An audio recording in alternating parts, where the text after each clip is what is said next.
শীতকাল পুরোপুরিভাবে শেষ হয়ে যাওয়ার আগে একবার এই রেসিপিটা তো অবশ্যই বানাতে হবে। এটা হলো নবরত্ন কোরমা, যেটা শীতকালের বিভিন্ন রকম সবজি দিয়ে বানাতে অনেক সুবিধা হয়। তাই অবশ্যই ভিডিওটা শেষ পর্যন্ত দেখুন আর আপনারা বাড়িতে চটজলদি বানিয়ে ফেলুন এই নবরত্ন কোরমা।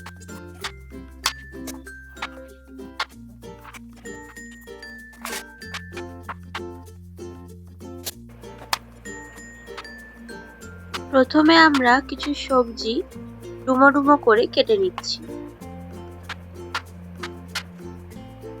নবরত্ন কোরমায় তো 9 রকম সবজি দিতে হবে। তো এখানে আমি দিয়েছিলাম আলু, গাজর, ফুলকপি, ক্যাপসিকাম, ব্রোকলি, আর দিয়েছিলাম বিনস আর মটরশুঁটি। এছাড়াও ছিল পনির আর কাজু বাদাম আর কিশমিশ। তো এবার সবজিগুলোকে আমরা একটু ব্লাঞ্চ করে নেব। গরম জলে অল্প একটু নুন দিয়ে সবজিগুলো দিয়ে দেব আর 5 থেকে 7 মিনিট অল্প আঁচে এগুলোকে হালকা সিদ্ধ করে নেব। যতক্ষণ এগুলো সিদ্ধ হচ্ছে ততক্ষণ আমরা বানিয়ে নেব টমেটো আর আদা দিয়ে একটা পেস্ট। এখানে আমি 2টো মিডিয়াম সাইজের টমেটো ব্যবহার করছি।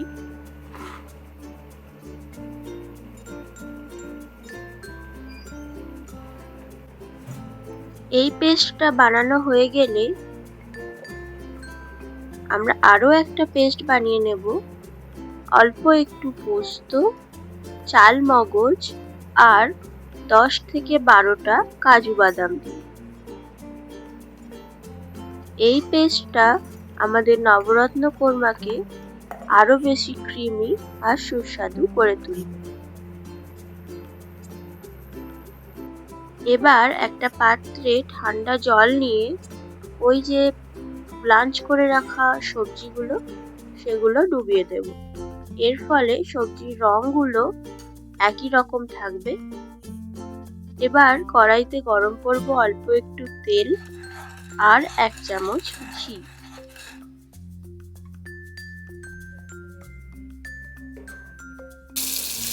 এবার এর মধ্যে আমরা পনিরগুলোকে ভেজে নেব। পনিরগুলো ভালো করে লাল লাল করে ভেজে নিতে হবে। যতক্ষণ পনিরগুলো ভাজা হচ্ছে বলুন তো নবরত্ন কোন রাজার রাজসভা ছিল? আপনারা কি মনে করতে পারছেন?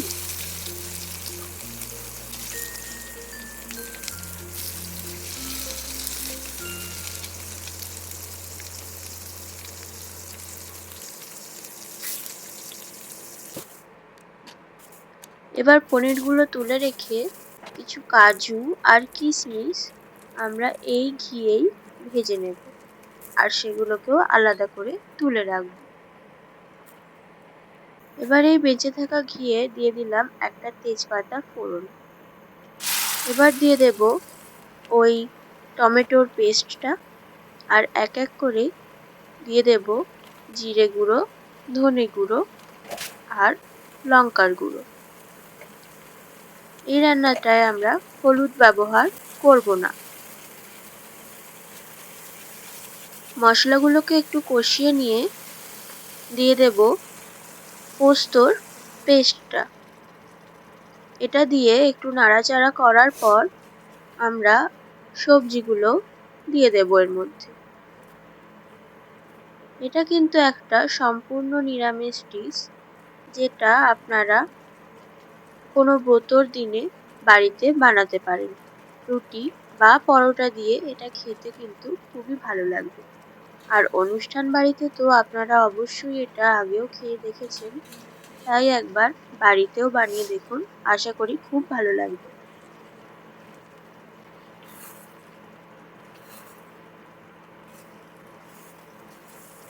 সবজিগুলো দিয়ে অল্প একটু নাড়াচাড়া করে আমরা দিয়ে দেব দুধ।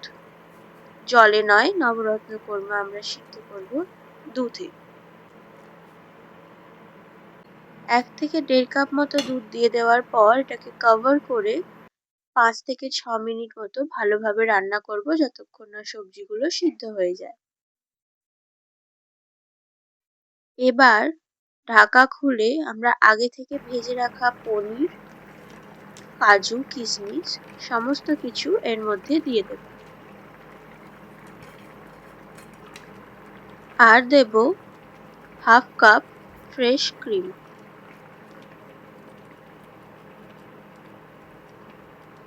এগুলো দেওয়ার পর ভালোভাবে নাড়াচাড়া করে আমরা নবরত্ন কোর্মাটা নামিয়ে নেব। আর গরম গরম সার্ভ করব রুটি বা লুচি বা পরোটা দিয়ে। আজকের এই রেসিপিটি ভালো লেগে থাকলে অবশ্যই একটা লাইক করে দেবেন। আর এরকমই অন্য রেসিপির জন্য আমার চ্যানেলটিকে সাবস্ক্রাইব করতে ভুলবেন না।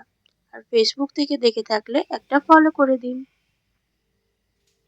আবার দেখা হবে আপনাদের সাথে নতুন রেসিপি নিয়ে।